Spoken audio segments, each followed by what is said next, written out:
Hi, this is Ready Theatre Productions, and this is my review for Fallout 76 Wastelanders.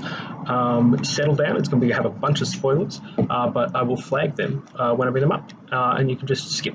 Hands over your ears. Alright, 3, 2, 1, go. Alright, so my general impression is that leaning on NPCs was a great decision. Most of the people that you interact with are really kind of charming, and the quest design has some really interesting variation in it.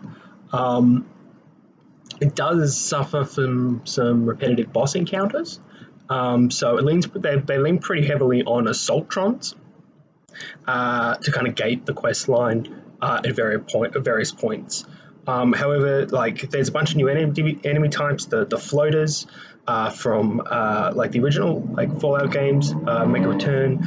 You had the cultists of the Mothman, which are kind of self-explanatory. The Blood Eagles, which are these pretty much only hostile faction of raiders in the game outside of the Crater Raiders, who we meet in the main quest, who you can obviously build friendships and relationships and stuff with.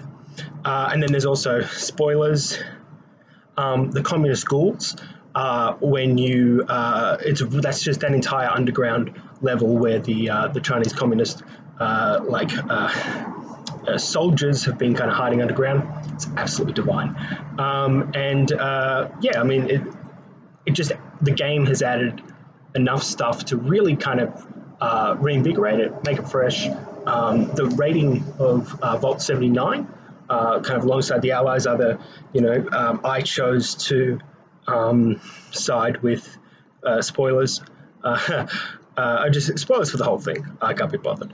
When you go into Vault 79, you raid it. I decided to side with Foundation, but to also kind of split some of the loot with the raiders. And so, yeah, when you actually get down into Vault 79, it's this really cool open area. There's these you can see all of this it's similar to in the Matrix when you have you first see the way that the machines have set up the incubation for people, and getting to see these kind of huge this structure for essentially the gold that the Secret Service are keeping. It's just really cool, and I really enjoyed that. So when the game first came out, and I got some separate thoughts on the main game, the base game, which will be dropping pretty soon. But essentially, when the game first came out, the big the reason why it was as controversial as it was is that you have the game was crashing, and you'd have textures would fail to render, and the game essentially it failed to live up to the level of graphical fidelity that people would expect from a AAA game, or especially that I think people were expecting that they would get from as something as influential as the Fallout franchise. And then obviously outside of that, there was kind of the story. Now, I'm one of these weird people who really like the story of the base game of Fallout 76, in terms of following, kind of going from area to area. You obviously have the different factions, and seeing kind of how the state of West Virginia as a whole, in the aggregate, failed to come together to stop the scorched virus, and essentially kind of setting up the game. And I think it's a really interesting concept. I like areas such as the Morgantown Airport, and just seeing that entire history of the responders and the Christmas flood. These things are really interesting. It was a really well-written game. But a lot of people, when they think of an RPG, and especially an RPG in that kind of Fallout vein, is that you have these NPCs or characters that you can interact with. The Master Base game had things like Graham, who's obviously walks around with Charlie, the Moo, the cow, and a kind of a traveling salesman. And then you obviously have the different robots and things like this. Rose, the Mayor of Grafton. There wasn't really the insult bot. There wasn't somebody that you could kind of really feel that your actions were making a huge difference. And that was something people, you didn't really have agency in the process of playing the game. But then also separately from that, there was kind of like not a great deal of end game, like the Scorch Beast. I don't. A lot of people probably really don't like spend a lot of time talking about that. But outside of that, as a long time player, you kind of got to this level of diminished returns. And so, well, the great thing about like Wastelanders is that like things that like previously crashed the servers and like such as the like Scorch Beast Queen fights don't anymore. You're like running between locations. You don't have objects will load far more consistently.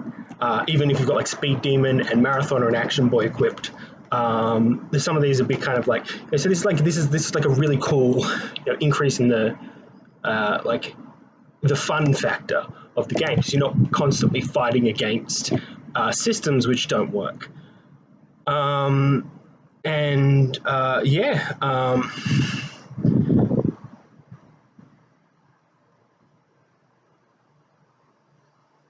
It has like choice and consequence, but it's kind of constrained choice.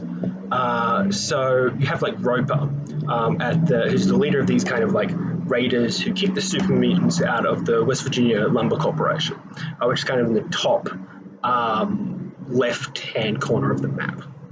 And he only appears after you've kicked off the Wayward quest line, which you have to kind of like threaten him or reason with him. And I in my playthrough killed him, spray painted the wall, leave the Wayward alone, kind of nice little bit of wet work kind of thing.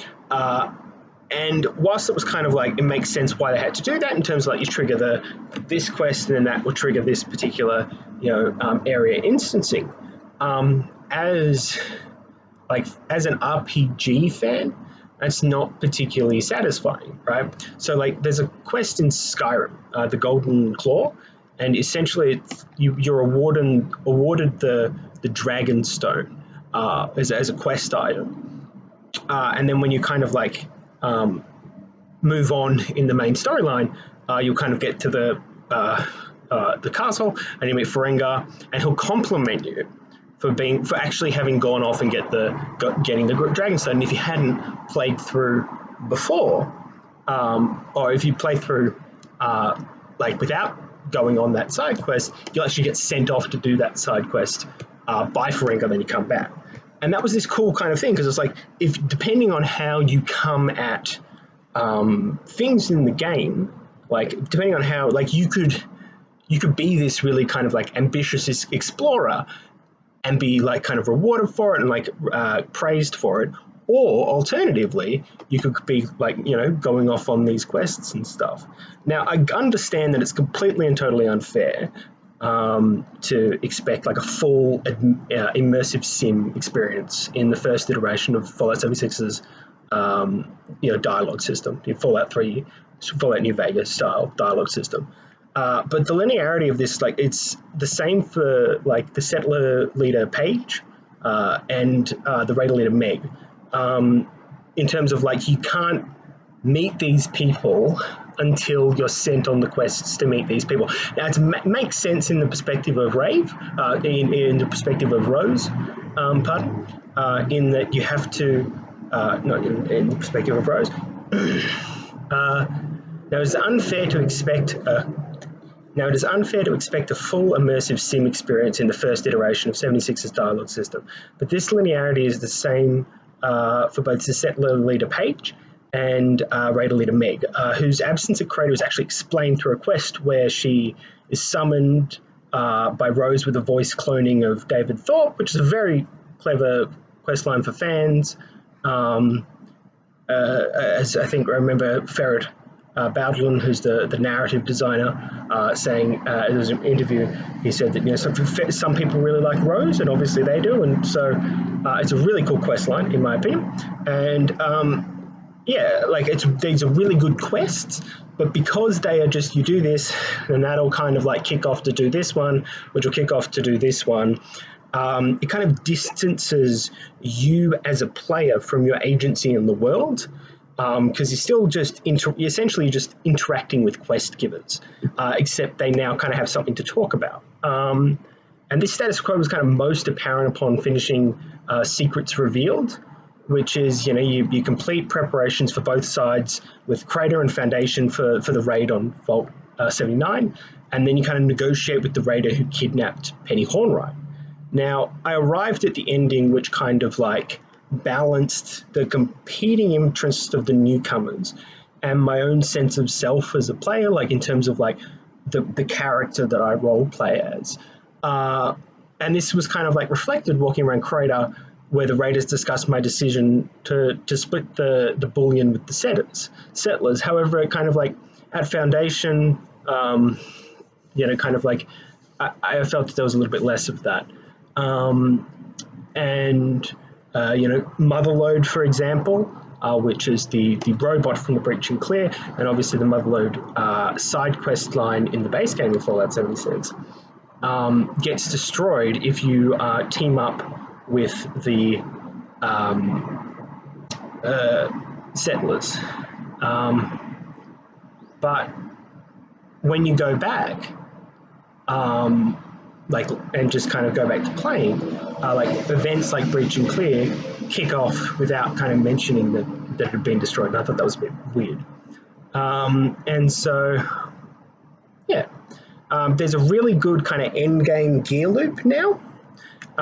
In terms of you can do non-world events, like have a chance of like a legendary of whatever star, which you obviously can then turn into script. And then having a kind of like a dual source of currency for the purveyor is also good, because you get some events will just give you script outside of just, as I said, just like stuff to script. And that can just be useful, because then you don't have to go, well, I only have this much, however, I only have this is my daily script limit. I can't script more weapons for purveyor currency. And it's kind of better to just get that script, add to your amount, and then you can go off and buy whatever you want to get from Mamunga.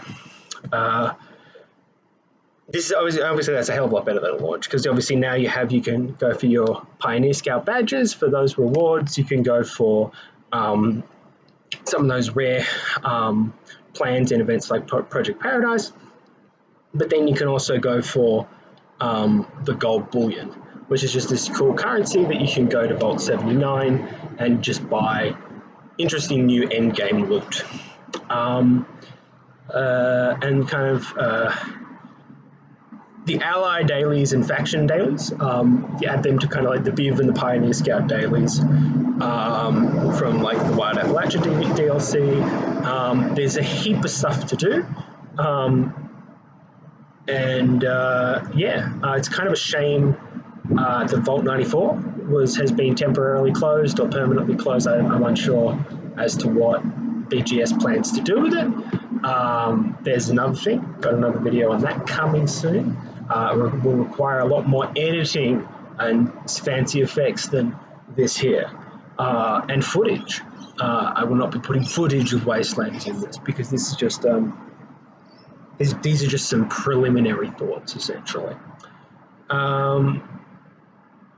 And so, I really hope that they can kind of fix the raids and get them working. They said that they're kind of looking to revamp them. I really hope that we can still... there's still ants in Vault 94, so I can get my emote. But rock on.